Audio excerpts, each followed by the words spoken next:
Welcome back to DreamHarbour, traveler. The harbour lights are glowing softly tonight, and the tide is moving with its usual gentle patience between waking and dreaming. I have another story for you, one carried by quiet evenings and warm glass and the scent of leaves steeping slowly in water. Tonight, I would like to tell you a story called The Tea House Beneath the Conservatory Glass. At the edge of a peaceful town, where winding garden paths met an old hillside, there stood a conservatory made almost entirely of glass. During the day, sunlight drifted across its curved roof.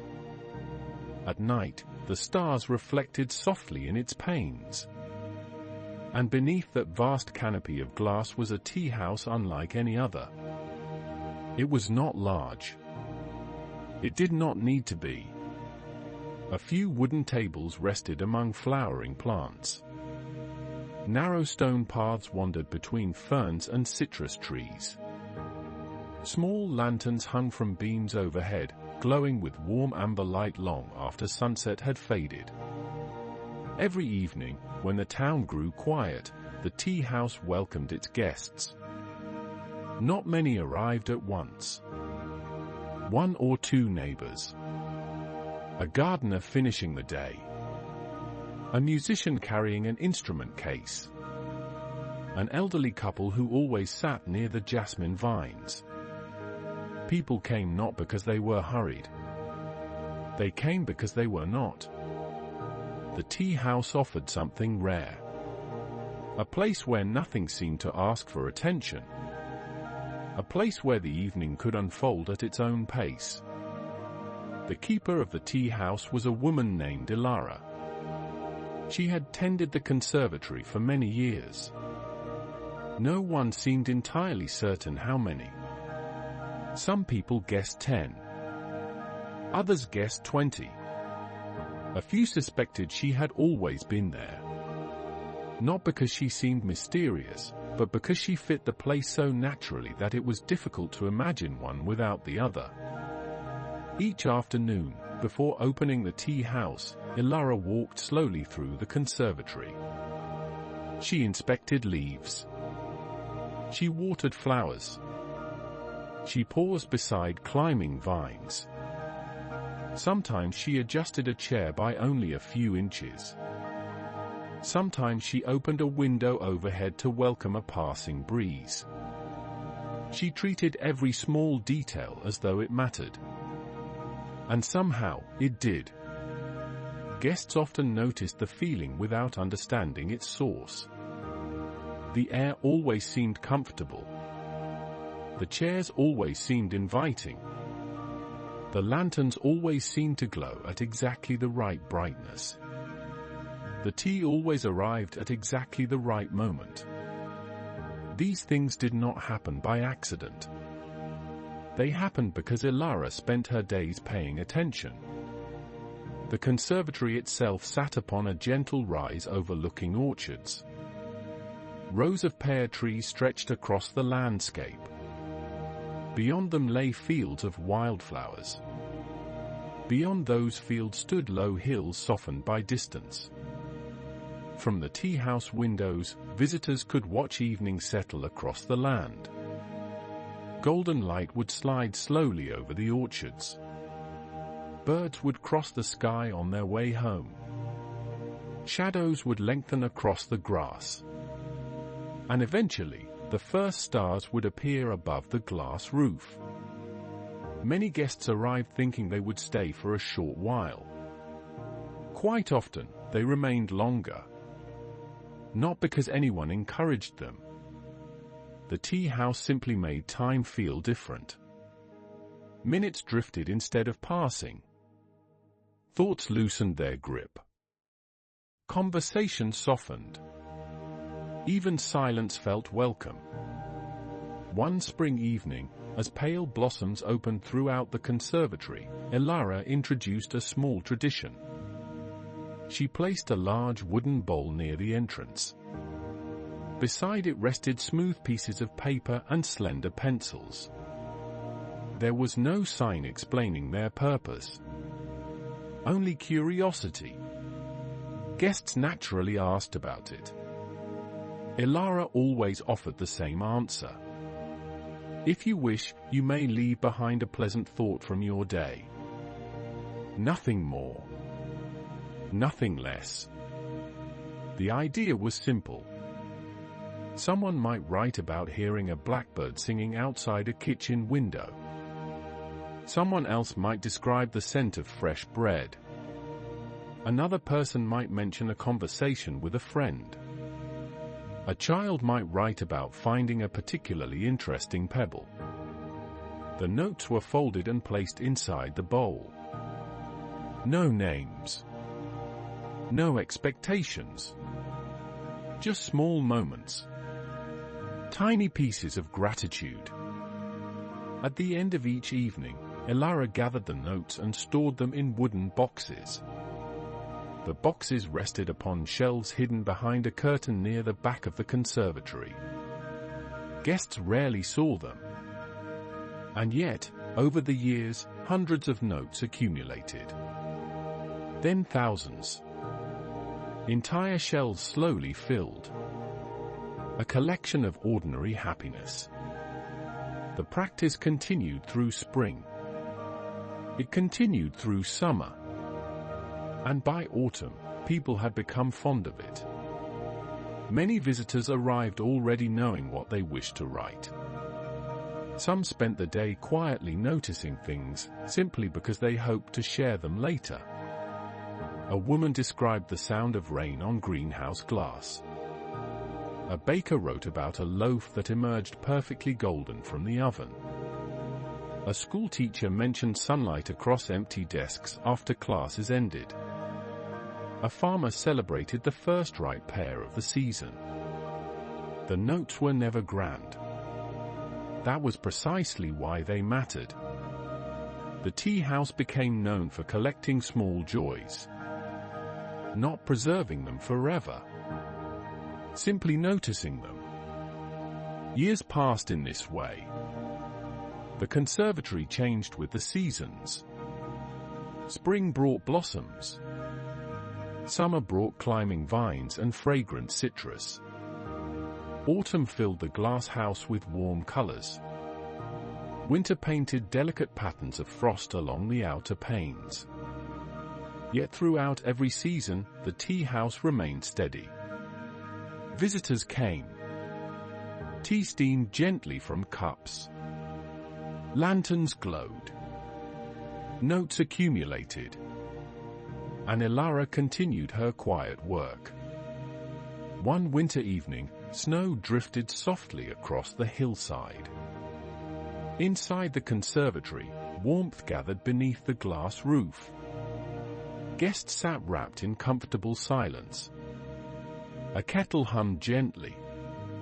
The scent of cinnamon and orange lingered in the air. A young musician arrived carrying a violin case. He had visited many times before.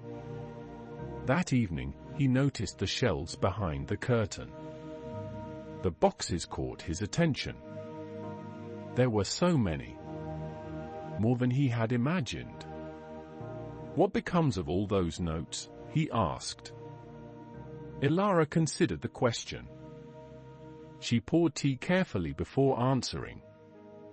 Nothing becomes of them. The musician smiled. What do you mean? They rest. The answer seemed simple, yet somehow complete. The notes did not exist to be analyzed, or organized, or displayed. They simply existed. Small reminders that ordinary days often contain gentle beauty.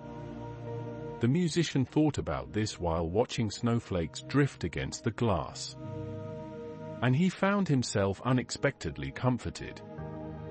Because so much of life involved striving, improving, achieving, moving toward something. Yet here was a collection devoted entirely to noticing.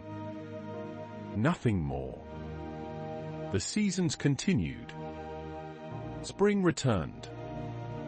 The orchard blossoms bloomed once again. Bees moved lazily among flowers. Warm breezes wandered through open windows. The conservatory seemed to breathe with the changing year. One morning, before the tea house opened, Elara decided to read a few of the oldest notes. She selected a box from the back of a shelf. The paper inside had softened slightly with age. Carefully, she unfolded one. It contained only a single sentence. The smell of rain arriving across warm stone. Another note read, "A cat sleeping in a patch of sunlight." Another? "The first lantern lit before evening." Another? "Hearing distant bells while walking home." Simple observations. Tiny moments.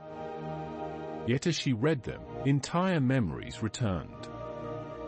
She could almost see the people who had written them. Not clearly. Just enough. A glimpse of a season. A feeling. A mood. The notes reminded her that ordinary happiness rarely announced itself loudly. It arrived quietly. Like evening. Like snowfall. Like tea steeping patiently in a pot. That realization deepened the atmosphere of the tea house. Without intending to, Elara began noticing even more. The way sunlight shifted through leaves. The way steam curled above cups. The way guests relaxed after sitting for only a few minutes. The conservatory became less a destination and more a practice. A place devoted to paying attention. Visitors felt it. Even newcomers sensed something unusual. Not unusual in appearance. The tea house looked simple enough. The difference existed in the rhythm. People naturally slowed down there. They listened more carefully. They noticed details. They allowed thoughts to settle. One summer evening, a group of gardeners gathered around a table beneath flowering vines. They spent nearly an hour discussing the scent of tomatoes warming in sunlight. Another evening, a clockmaker described the peaceful sound of tools being returned to their places at the end of the day. A painter spoke about colors appearing differently just before dusk. A baker talked about kneading dough before sunrise. These conversations drifted through the conservatory like gentle currents. No one debated. No one hurried. Ideas simply floated from one person to another. And the evening carried them softly onward. As years passed, the tea house became woven into the life of the town. Children grew older. New residents arrived. Seasons continued their endless turning. Yet the conservatory remained. Some guests visited weekly. Others returned only occasionally. Many discovered that simply seeing the glass roof glowing at twilight brought comfort. The building became a familiar presence. A steady lantern in the landscape. One autumn, when golden leaves filled the orchard, Elara introduced another tradition. Once each month, after sunset, she selected a handful of anonymous notes from the collection. She read them aloud. Only a few. Never many. Guests listened quietly. A note might describe moonlight on a pond. Another might mention warm soup shared with a friend. Another might celebrate hearing owls beyond a garden wall. No one knew who had written them. That uncertainty made them feel universal. Everyone recognized pieces of their own lives within the words. The gatherings became cherished. People looked forward to them. Not because anything dramatic happened. Because nothing dramatic happened. The readings reminded everyone that simple moments were worthy of attention, worthy of memory, worthy of rest. Years flowed onward like a calm river. The conservatory glass weathered storms. The orchard trees grew taller. The shelves behind the curtain filled steadily. Thousands upon thousands of small observations rested quietly within wooden boxes. Then one spring morning, something unexpected occurred. A young apprentice arrived. Her name was Mira. She had recently moved to the town. She asked whether she might help at the tea house. Not because she needed employment, because she loved the atmosphere.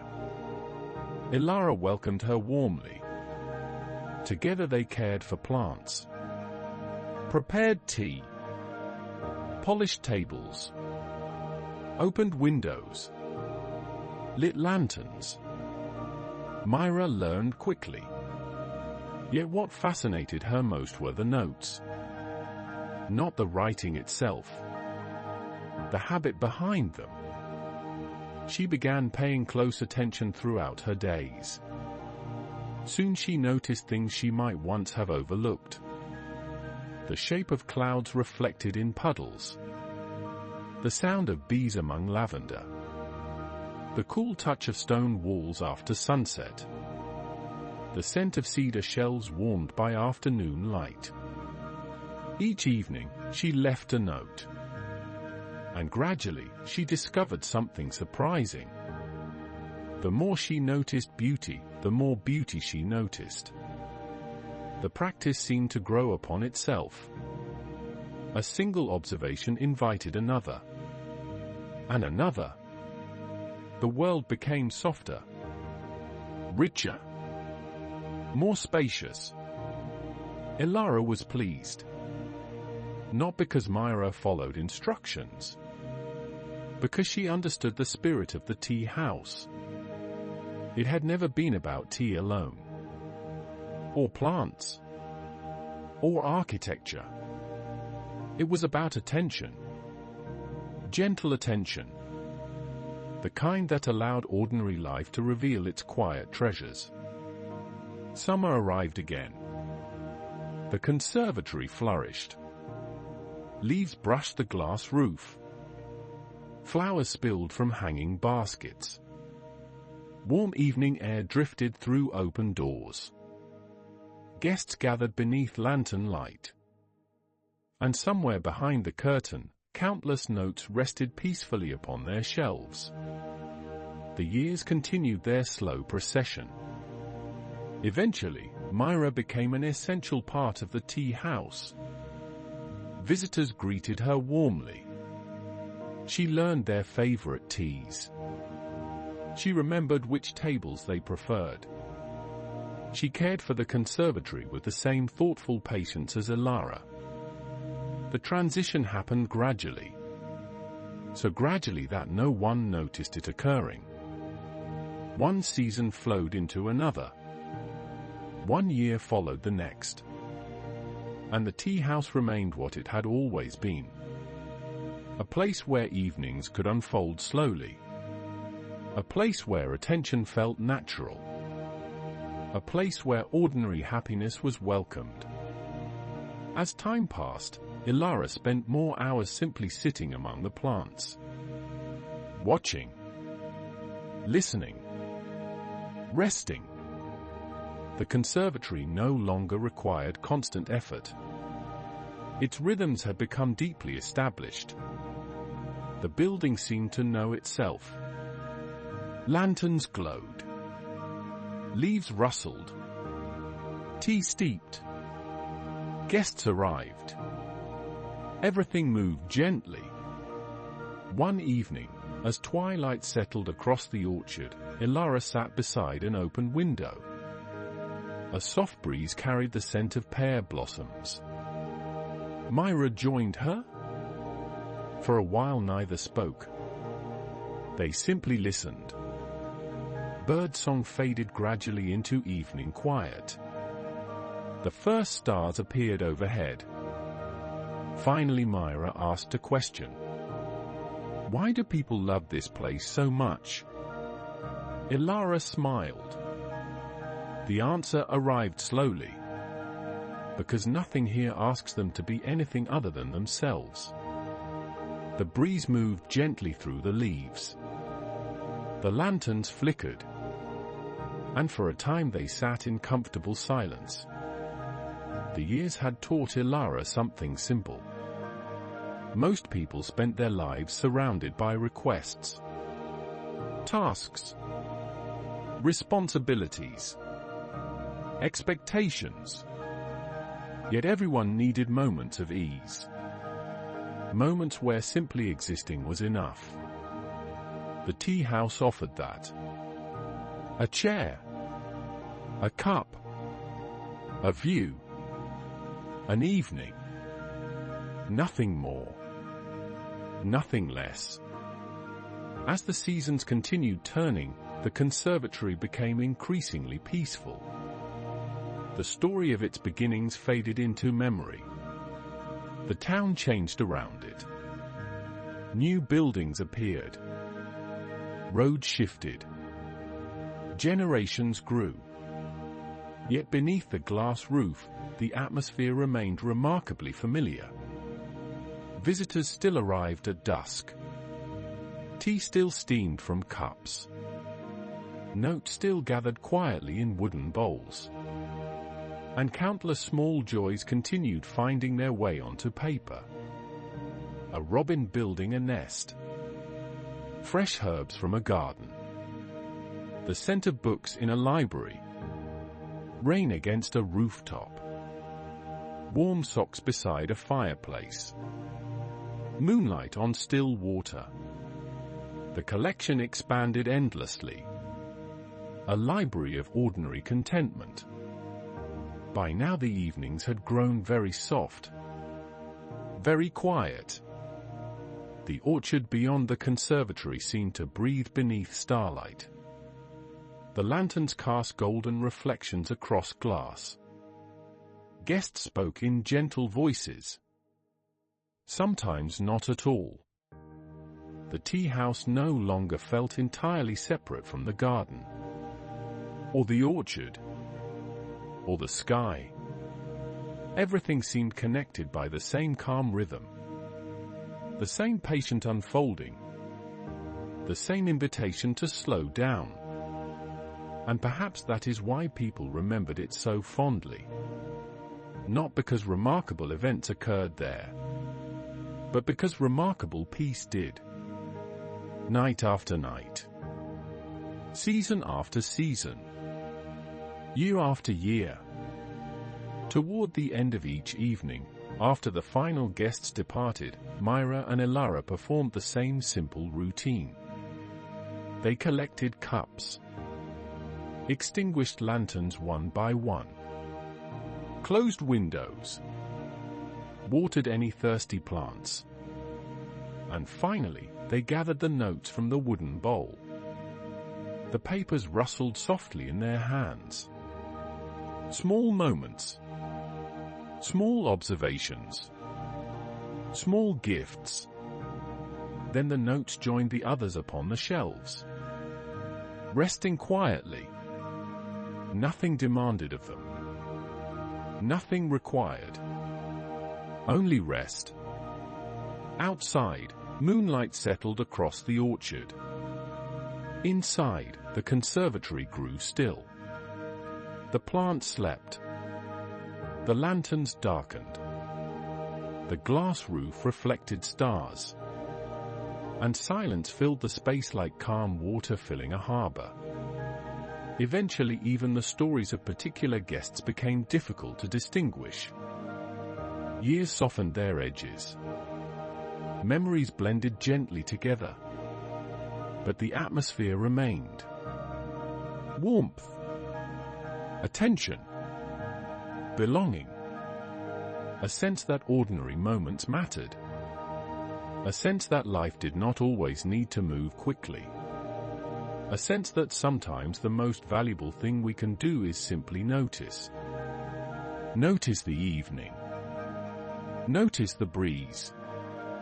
Notice the scent of tea. Notice the quiet. The conservatory rested beneath its canopy of stars. The orchard rested beyond the hillside. And the town rested peacefully below. Nothing hurried. Nothing needed to. The leaves barely moved. The lanterns were dark now. Only moonlight remained. Soft upon glass. Soft upon stone. Soft upon sleeping flowers. And as the years drifted onward, as seasons continued their patient turning, the tea house remained what it had always been. A place where people could set down the weight of the day. A place where thoughts could settle. A place where attention became a kind of kindness. The night grows quieter now, traveler. The conservatory is fading gently into the distance. The orchard is becoming mist and silver light. The lanterns have gone dim. The tables are empty. The plants are resting beneath the stars. And somewhere on those quiet shelves, thousands of small moments sleep peacefully together. The scent of tea lingers softly. The evening breeze drifts through open leaves. Nothing more needs to happen. Everything is already at rest. And now, little by little, we return to DreamHarbour. The harbour lights are still waiting. They always are. Their reflections stretch across calm water. The tide moves gently between the shores of waking and dreaming. I remain here beside the harbour, as I always do, watching the lanterns glow and welcoming travellers home. Perhaps by morning the details of the conservatory will fade. Perhaps the tea house will become only a feeling. A warmth. A quietness. A sense of belonging. That is perfectly enough. DreamHarbour will remember. The harbour lights will remember. And tonight, as sleep draws closer, there is nothing left to do. Nothing left to follow. Nothing left to seek. Only the gentle tide. Only the quiet harbour. Only rest. Good night, traveller. And may peaceful dreams find you before the next lantern is lit.